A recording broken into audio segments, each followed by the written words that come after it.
Welcome everybody to another edition of Three Words in the Garden with visual artist Danielle Branchaud. Here we are with the famous Danielle Branchaud. She's shy, but we're gonna make sure that she tells us everything we need to know about her, at least part of it, because we're gonna use the three words to guide our conversation today. You were just at the Sidney Byrne Davis Art Center. You had a fantastic exhibition that was titled Visions of the Underworld. Visions of the Underworld. And I mean, I saw it as I kind of got a little preview because I couldn't go in because, we have the gallery. We have to be at the gallery at the same time. Art Walk night, it's difficult for us to get out. No. But I did get a preview. We got a teaser. We went to it was like a day before. You hadn't set up in the entire thing yet, but you had most of the paintings out there. Mm-hmm. Mind-boggling. You consider yourself a surrealist painter, correct? Or a surrealist in general. In general. What does that mean when you say in general? The reason why I go with that is because I don't do just exclusively painting. And my whole process involves exploring dreams and a lot of introspection and stuff like that. So the realm of surrealism is supposed to be about like venturing into dreamscapes and the like. And I do that in almost everything that I work on. So I like to just null it down to surrealist. And there's something about your work that catches my attention all the time, and it is the fact that you use a lot. Your models are usually people that you know. They're available. Cheap modeling. No, but honestly, it's like, for example, there's one painting that blew my mind. I mean, all of them blew my mind, but there's one in particular that you enhanced this person's. She has a skin problem, right, or a skin condition, and she basically, you enhanced that in a way that it made her like you embraced her condition instead of, and it looks so beautiful. Can you tell me a little bit about that? Because it was amazing. Well, the intention of all of those paintings were to empower those particular subjects in different ways. And that one in particular, yeah, you're on point with that. And I when I pitched that particular subject to her, honestly, I was pretty nervous about it. I don't want people to think that I'm trying to highlight an imperfection. I really wanted to take that and help empower her a little bit. Not that she needed my help. The moment you see the painting, you see the intention. You see that how empowering that the message is, and it was amazing. I loved every single piece in that show. Thank you. It was fantastic. For whoever missed it, didn't get a chance to see it, can they see those images some other way? Most of those paintings are on my website, but my website's kind of janky. I don't have time or energy to deal with it. But they're you on paint Facebook a lot, so and, it takes a long time. In case you don't know, it takes a heck of a long time to put a website together to keep up with it, especially if you're producing as much as you do. I guess I do have time. I just don't have the patience. Well, really. That too. But you're very prolific. I mean, we know that for a fact. You paint fast, and we had that conversation before, that you're a fast painter and you produce a heck of a lot of work in a short amount of time, because I've seen you paint and paint and paint and paint. Yeah, well, acrylics bet that very well because they dry really quickly, and, and over years I taught myself to kind of race against their drying time, so I increased my speed to manipulate them better. And you're very successful which at it. is slightly masochistic because there are plenty of times I'm just like just dry brushing basically at that point. But that brings up a question. Do you also do oil painting? Nope. No. You're like me. You're like, I hate oils because it takes so long. I end up with mud because I work too fast. I've kind of shot myself in the foot by working with paint the way that I do. So now you're and so with no used mediums either. I don't use slow dry medium or anything like that. It's just water. It's just the water. So whenever I do all those blending techniques, if I try it with oils, I work too fast and I end up with like color combinations that don't make sense, and it's ugly and I hate it, and I will never even try it again. It's something. Mediums for artists is incredible. Well, I've been playing with watercolor more in the past couple of years, and that's an exercise in patience, but it's a little bit different. I find I can be a little freer with them. All right, so Danielle picked, obviously like everybody else in this show, 3 words for the conversation today. And her first word, I would have probably guessed that you would have picked that word. I'd hate to be predictable. No, well, not that predictable, but honestly, artists like you have this, which is imagination. So, if you've ever seen a painting by Danielle Branchaud, there is a lot of imagination in there. You do, because you do the realistic aspect of the painting, which is, you know, the model in whatever position and whatever. But there's a lot of imagination in there because the surrealist part of the painting. I'm assuming that's coming. Well, you pick up parts and pieces of things to put it together, but the whole scene sometimes, to me, seems imaginary. Is that correct? Yeah. So, why imagination? Why is this one of your first picks, your first word? Well, like we were talking about earlier, you were asking me why I refer to myself as a surrealist. So a lot of it is due to my, I don't want to say ability, because it's not like it. I don't think of it, I never thought of it as a skill set, really. The idea of being able to visualize worlds and scenes and narratives that are outlandish or strange and kind of not of this particular world. And I think part of the reason why I picked that word too is because more recently I've had more conversations with other visual artists, other people who don't visualize the world the way that I do. And it never really occurred to me before until now that I'm like, I didn't think that people had different degrees of imagination. You know what I mean? Wow, I never thought about it that way. Because I think you and I probably share that ability to fantasize. So we're dreamers, right? Oh yeah. Sometimes too much. Sometimes I feel like I need to go back to the real world a little bit, you know. But it is true. It is true. I do that when I'm driving. Yeah. Really yeah. I'm on autopilot. I end up going somewhere I'm not supposed to go. Yeah, but that's true. But no, the concept that imagination is almost, it's like a gift. And I've met people who don't have that. Like they don't have that. I don't say when they can picture something vividly, like a mind's eye. I think is what I'm saying. Like a mind's eye. There you go. Yeah. I wasn't gonna think of. I wasn't gonna come up with that term, but I like it. The mindset. I've done a lot of research. Yes. Oh, yeah. I'll bet you that. So, in terms of imagination, right now, what is going on through your mind in terms of right now? Well, maybe like today. Let's just say, in terms of imagination, right now, what is in your path for the next project or whatever you're coming up that you're using this amazing imagination that you have? It's funny you should ask about that because I'm in the middle of revising and rewriting a book. A book? A fiction piece.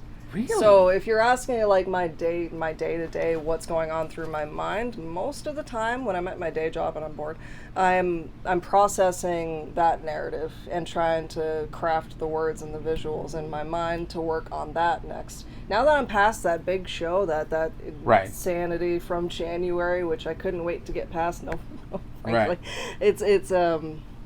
it was a tremendous amount of work. I'm glad it happened, but I couldn't wait for it to be over so that I could move on to this that's been sitting on my plate for about 12 years. So you picked my curiosity in ways that you would never imagine. Right now, how much can we know? How much can you tell us about this book? Or I mean, it's a long. It probably take up too much time with this little video segment. Privately, I'm happy to tell you everything about it, but in short, it is a fiction piece. It's a psychological horror. Ooh. And it's inspired by, so we're talking about imagination here. About that, actually. It's inspired by, it's almost TMI, honestly. Throughout my life, I have had very vivid dreams. Never mind the vivid imagination, which I know I've got like this ridiculous ability, or disability rather, to end up... it's an ability. to end up imagining scenarios and overthinking a lot. But the dreams and nightmares, largely nightmares that I had when I was young, I ended up a little bit, I don't want to say messed up by some of them. Some of them were a little bit traumatizing when I was young, and that's when I started to draw them and write them out a little bit, and it was really excellent therapy for me.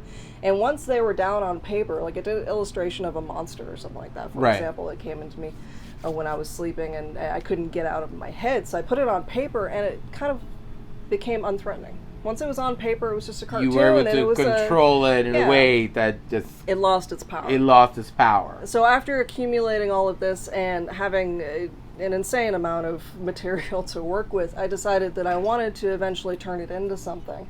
But I wanted to build a storyline for it first, like a plot line. So this is when I was out of college, I decided that I wanted to write a book, at least to start with, and eventually turn it into something else. But So I am applying them all to a plot line. Technically, the book is already written. I wrote it twice now, but I've got issues with it. So I'm working on So you're kinda rewriting working the parts. new beginning, new end, new chapters, And this is kind of like an obvious question. yeah.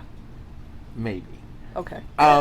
Is it gonna have your illustrations, your work, your part of it's gonna be a combination of? Well, if you did read it, you'd definitely tell that it was, if you know me, so you know that it came from me. There's a lot of parallels to the artwork I've already made, and if I did want to make an edition with illustrations, I do want to. I have some ideas in mind, but I haven't yet to decide what style. Cover, back cover. I just love that idea. Technically, I've already done the cover. It was in the show. I'm just not going to tell you which one. I love it. I'm full of them. I'm a Scorpio, full of secrets. I'm a Scorpio too. I know. Oh, you know.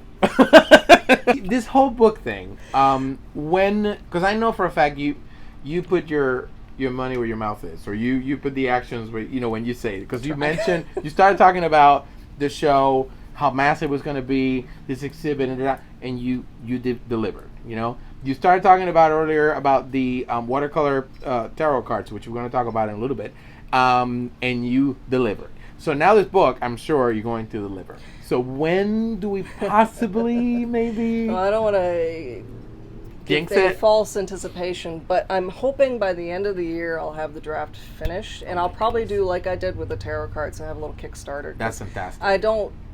Nowadays, submitting to a publisher is like a Hail Mary. That's not going to happen, especially for this kind of smut. Right. Yeah. You know, I'm a hack. I'm not a writer. Yeah. Now you're not going to buy it. No. They'll buy it. But, well, it's great. Yeah, no, it'll be like the tarot cards, where most likely it'll be because of the help and support of my friends and peers that I can actually make it happen. Because the tarot cards would not have happened if not for the people who got together and pre-ordered or did the packages you included. Fantastic. Like, I can't understate my gratitude for that. So wow. Let's go one more time. And just to mention, just to make sure it's clear, the tarot cards is another project that you did. When did you finish? Was it last year? It's last year? Yeah, last summer is when I actually got the decks in hand. It's a beautiful deck, a tarot deck, and most of your models are local people that artists. The court cards in particular. Phenomenal. And the deck, where can we find it for sale? I have a web store. Okay. I put a link. Yeah, this is the link. We're going to put it right here. A Big Cartel web store, and I just dropped off a couple of decks at Quartz and Clover, downtown Fort Myers. Very cool shop, So by the if way. you really wanted to pick one up in hand now and not wait for shipping and all that nonsense, because I procrastinate like crazy, then you can go and grab one. The link there. again here. Okay, great.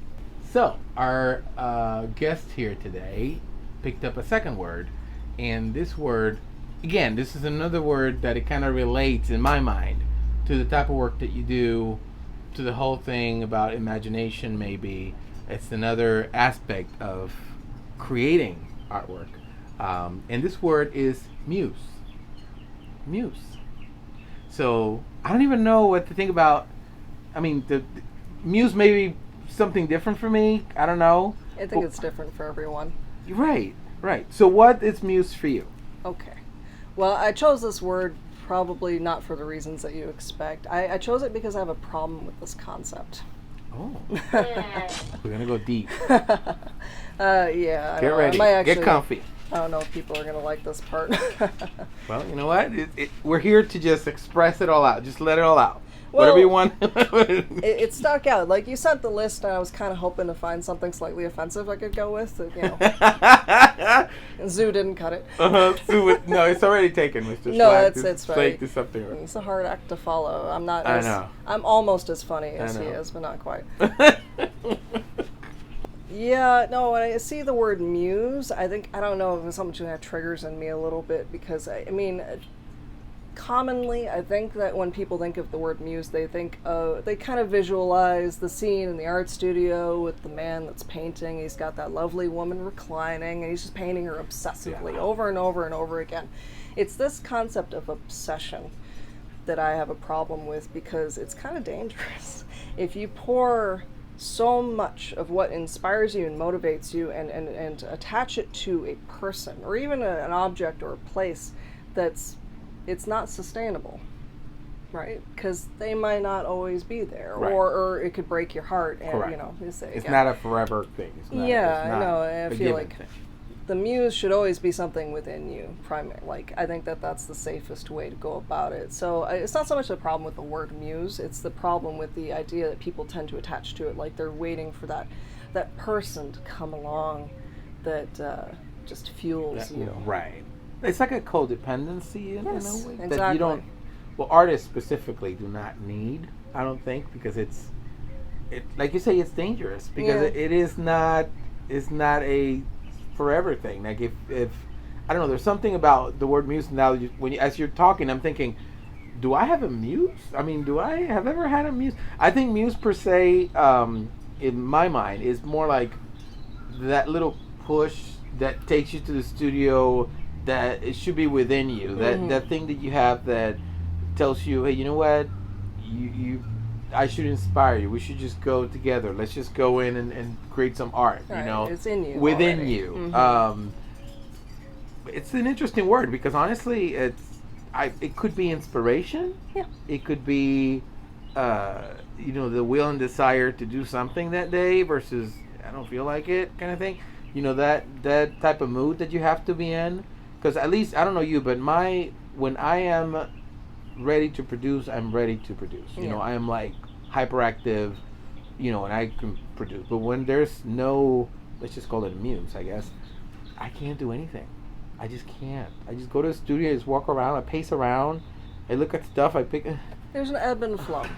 Right. There always is. That's So is that inevitable. probably in your mind? Would you consider that the lack of muse? I don't know if that's even correct, right? Well, I don't have the literal definition of muse in front of me, but I think it's more of an attachment to a physical thing, generally speaking. Like what you're talking about, it's just inspiration. It's just already there, or that drive Right. that comes along.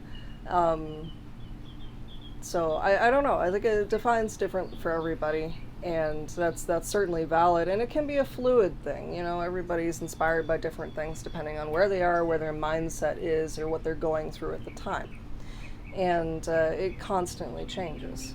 But that's the other thing. You don't want to develop an obsession with something. The reason why I bring that up is because I've had my own experiences with that. I'm sure that there have been some people in my life that thought I was a muse. I never like being put on a pedestal, so I always take issue with it. Okay, well that's an interesting, line for the word itself. Because now we're talking about just art, inspirations, that, but this has a personal feel to it. Like you've gone through an experience which you felt completely different about this. Yeah, Wow, I'm not going to go into detail.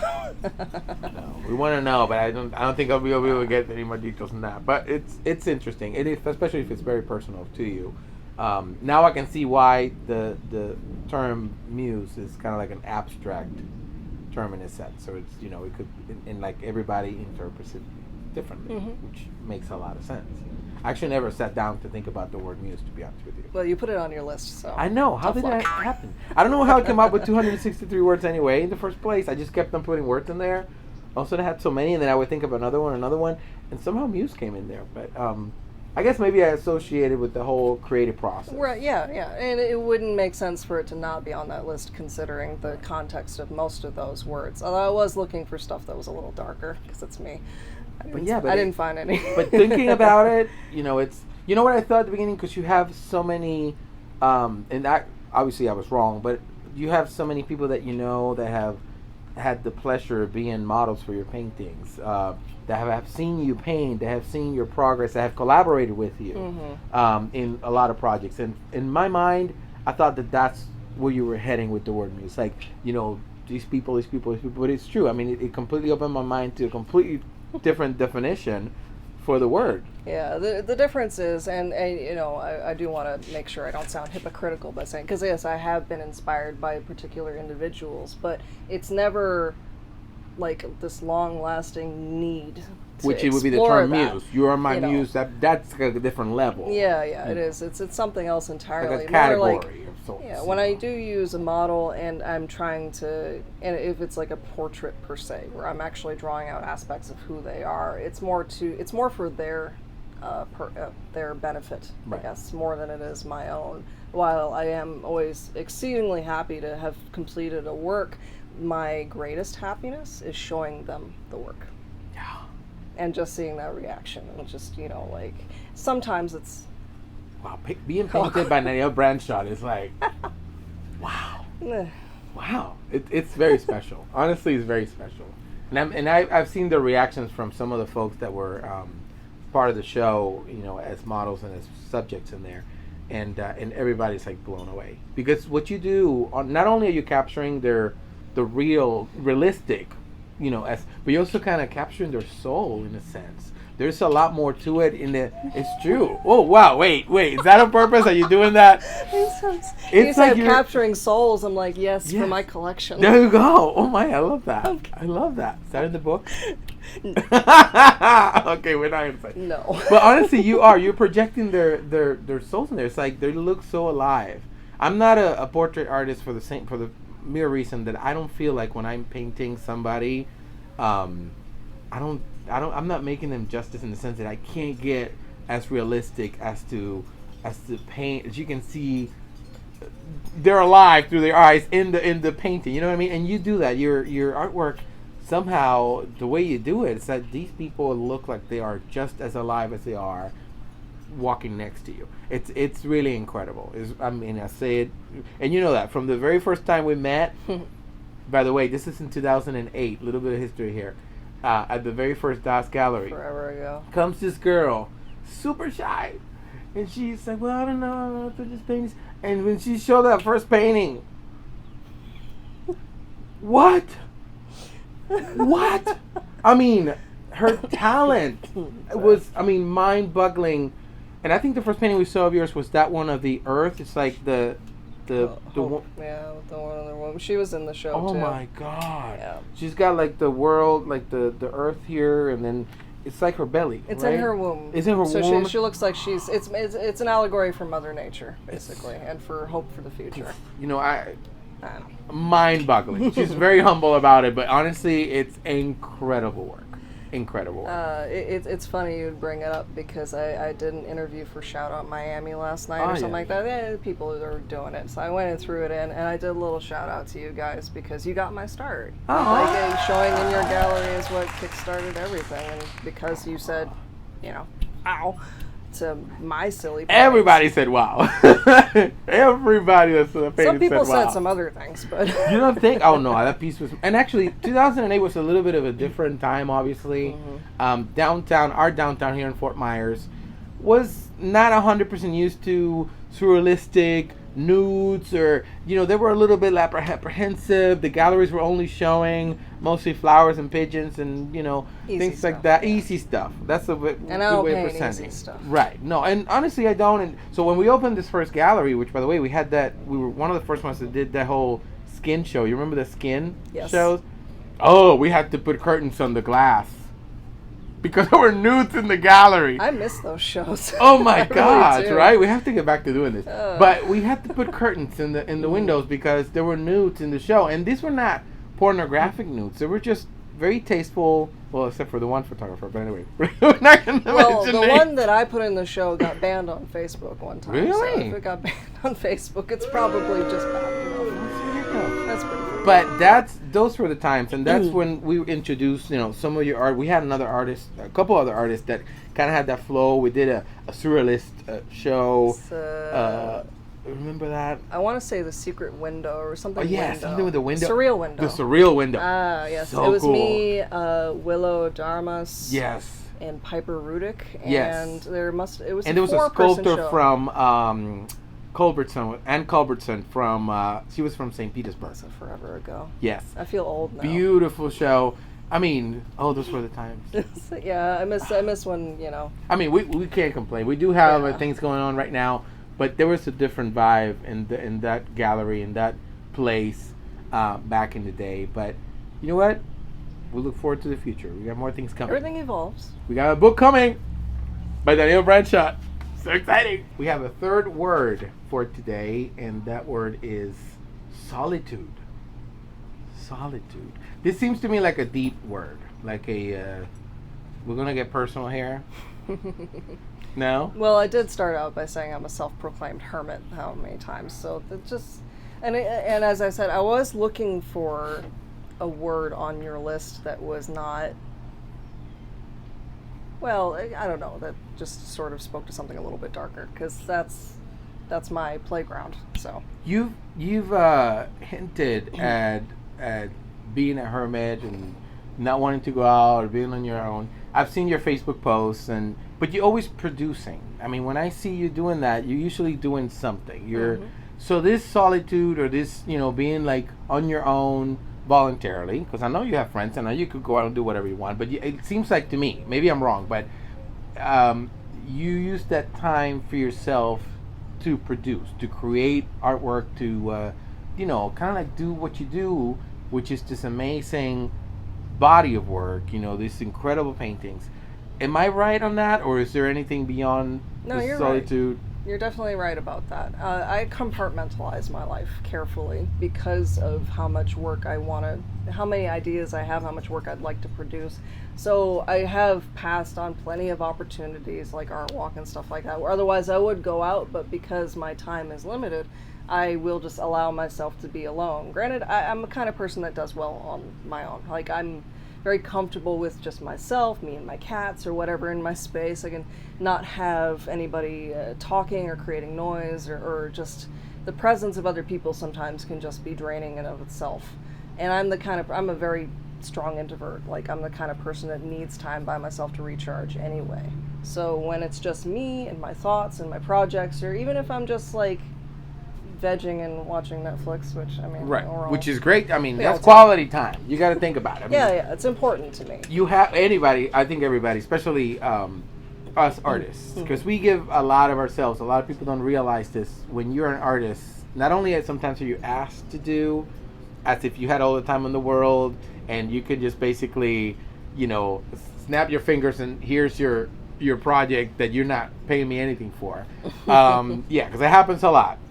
Artists' works deserve payment, right? It's just no exposure bucks. Yeah, exactly. We don't work for free. Our intellect and our creativity costs money. It should, it should be rewarded. But anyway, so I kind of lost the line of what I was trying to say with that. But I think I was going with the fact that we need that time. We need the time alone, the solitude, I guess. To kind of recharge again. But I personally am not, I hate being alone. Is that bad? I don't know. I hate being alone. I just get antsy. It's a little different. If we want to talk about psychology and like personality difference, introverts get more energy from solitude, and that's me. Extroverts generally get more energy from other people. So when they're among other people, that's their recharge time. Am I an extrovert? I don't know. You strike me as one. You think? Sometimes I'm shy, though. Maybe. I know. It's hard. I think I'm like caught in the middle. No, I think of it as a spectrum, just like everything. It's always a spectrum. So you can be on one side or the other. And even I've got some moments where I am weirdly extroverted. It's usually just because I'm elated, usually after a show is done and I'm riding on some weird like adrenaline high. I must have confused you being like that at the beginning when I first met you with just being a shy girl. I'm shy anyway. I'm better than I used to be. yeah. Because I was like, Danielle, look at me, Danielle. And she's like, oh, so shy. I'm like, oh, she's so cute. Like, why is she so shy? But I thought of it as just, you was just trying to. You were very young too. I mean, back in 2008, I would have been 21, 22. You were a very young kid at that point. I'm much older now. Well, you're still a kid. You're still very young. Way younger than me. But at that point, that's what I attributed to, and because I know I happen to have some people in my family that are just exactly in that, and they don't want to talk to you, and they're very shy. So I kind of know. But now I realize that, I mean, yeah, you probably were a little shy, but I realized that the importance of that introversion, is that a word? Yeah. It is a word. Introversion. Has a lot to do with your creativity, with the process of recharging, re-energizing, producing, and that to me is incredible because it's I never actually thought about it that way, that we have to recharge, that we have to, and maybe that's something I should apply to myself, because sometimes, like today, you were telling me, oh, you just came from work and you didn't. Well, I don't have, you know what I mean? Like, I don't have time to. Everybody's different. Everybody's unique in that sense. And it's funny you would bring that part up, because you can tie this right back around to imagination. Whereas I think some people like to vocalize their ideas. They're very kind of out loud. I'm not. I've got such an active inner landscape that usually if I'm quiet, it's because I got a lot going on. I've got this internal monologue that does not shut up for love or money. Really? So you constantly have... I'm not going to say I hear voices all the time, but... That sounds like a hyperactive brain for an introverted person. You know what I mean? It's very interesting to me, the way you say it. Just because I don't say it out loud doesn't mean it's not going on. Because I have a hyperactive brain, and I'm constantly thinking stuff. And I'm constantly... but then sometimes I express too much of it. You should hear me ramble when I'm, at some... But it's kind of cool, because there's sort of like a connection of how you perceive it and how you live with your constant ideas versus, you know what I mean? It's like, you would think that it'd be the same for everybody, especially we're both Scorpio. You know what I mean? It's just, but you interpret it a different way. You kind of absorb it and you keep it to yourself. It's interesting. To me, it's like I act like crazy at times, and I can't help it. This is also the kind of conversation that people usually don't have casually, so that's why it's interesting to think about now, because most people don't talk about how they visualize things or have thought processes or that nagging internal monologue or the overthinking or whatever. But I have a lot of peers that I've had conversations like this in the past, and I've done my share of research. Psychology was always kind of like a little niche interest of mine, so I've explored enough that I have this cursory idea of what it means to be one thing or another. But unless you experience it yourself, you don't really know for sure. You'll never really know. So you can only speculate. Yep. And going back to solitude as a term, as a word, as something that I guess you enjoy, right? Yeah. It's fair to say I do enjoy it. Solitude is the right word to say in your solitude, or is it just time for myself, time alone? Is that solitude, or is that solitude something you don't want? Like you were left there alone and you didn't want to be alone. That's an interpretive thing. I think solitude has been given a negative slant because of this societal expectation that everybody should be constantly open and out with friends. I struggled with that a lot coming up, and when I was young, the expectation that I should be sociable or I should be hanging out with my friends when I just really wanted to be alone. I just wanted to just sit with myself and my ideas, my thoughts, my projects, whatever. And there's a lot of pressure that comes with that. So I think when some people use the word solitude, they kind of imagine it being negative. It's not. It doesn't need to be. But we're all kind of taught that. I think from an early age. We're kind of taught. Same with, as I'll go back to say, I was looking for something dark to say, because I host the dark art shows every year. And I'm always trying to find... I always try to find a way to highlight darkness or dark slanted concepts and give people an idea that goes against what they're already taught, and say contradicts the idea that it's not dark, not for everyone. This is actually perfectly acceptable and normal for some people. It's just that we're kind of taught that for some reason it's taboo and it shouldn't be. Right. And the idea of solitude is like that too. Like I said, when you're a kid and you're kind of forced out there, go play sports. I don't wanna.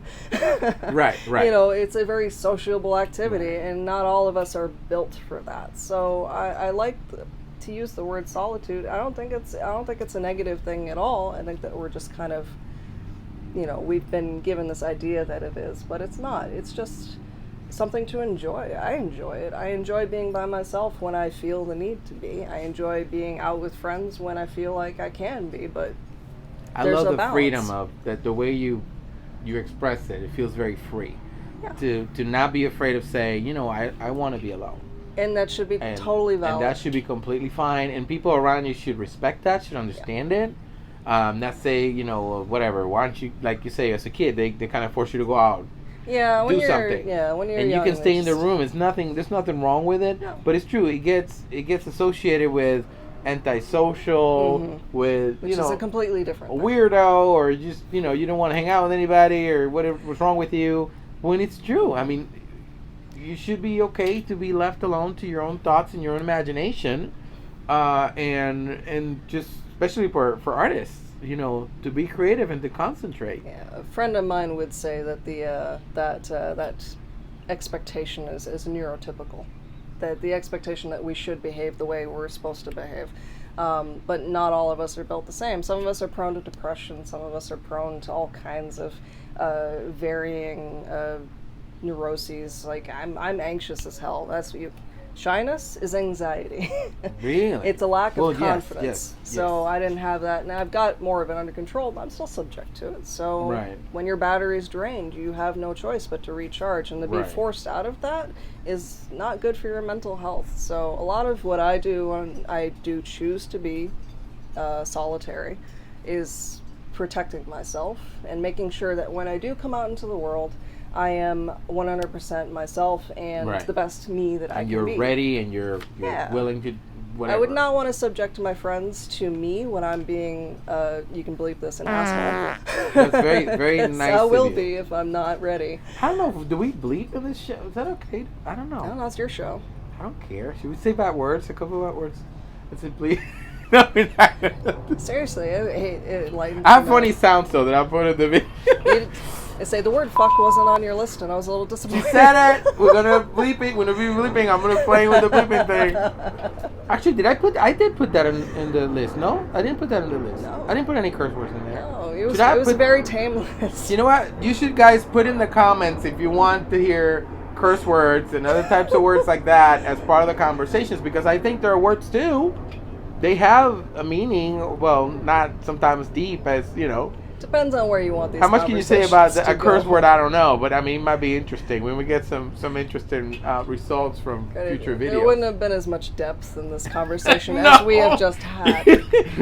No. I think I know exactly the person to bring in if we have curse words in there, because yeah. I think I know exactly the person who You could make a just- customized list. It'll be like an entire bleeping, have bleeped, noises and things, but we could just. Yeah, I think I know. Thank you so much for being here with me. It's my pleasure. Thank you. We've been here out in the garden. We stopped doing the garden thing because, it's Florida and it gets windy and it gets hot. And now today's one of those hot days. So you've been putting up with this little steamy afternoon here in Cape Coral, Florida. But just before we leave, I just want to make sure if anybody wants to either hire you for a project or find you or see more of your work, where's the best way to get to you? Social media, I've got an artist page on Facebook, and I do have an Instagram. We'll put like a thing, I guess. We'll put it right here. See if I can fit it in. I'm trying to really focus on this book. And as I said, I compartmentalize. I can't paint and write at the same time. It's a different machinery. right. I don't know how to explain Well, it. the focus has to be, I think, for every project, if you're sure that you want to make sure that you want to follow the steps and do everything right, and I speak by experience. I'm right now I'm running a little too many things at the same time, and I feel like quality could suffer if I am not super hyper focused on it. I like the idea of just concentrating this one project, and I'm being a little bit selfish because I really want to see this book. I really want to read this book. I really want to see this book. I'm super intrigued about the book, and we're definitely going to make sure that everybody knows when this book is out. And I wish you 100% the best. Thank You're you, an David. incredibly talented artist, an amazing person, beautiful inside and outside. So it was an incredible pleasure to have you here. I Thank mean you. it. It means so much to me, David. And you are definitely one of my favorite people. So Oh. thanks for having me. I love you. Now we are. We gonna were cut. hugging, kissing, everything, but we can't because of COVID. Yeah, we're behaving. Yeah, would you? Even though we're here spitting on top of each other, it doesn't matter. So thank you so much for watching. We really appreciate you spending some time with us. And we'll see you soon on the next episode of 3 Words in the Garden. And I'll see you probably not around too often, but sometimes I come We'll out. see you soon.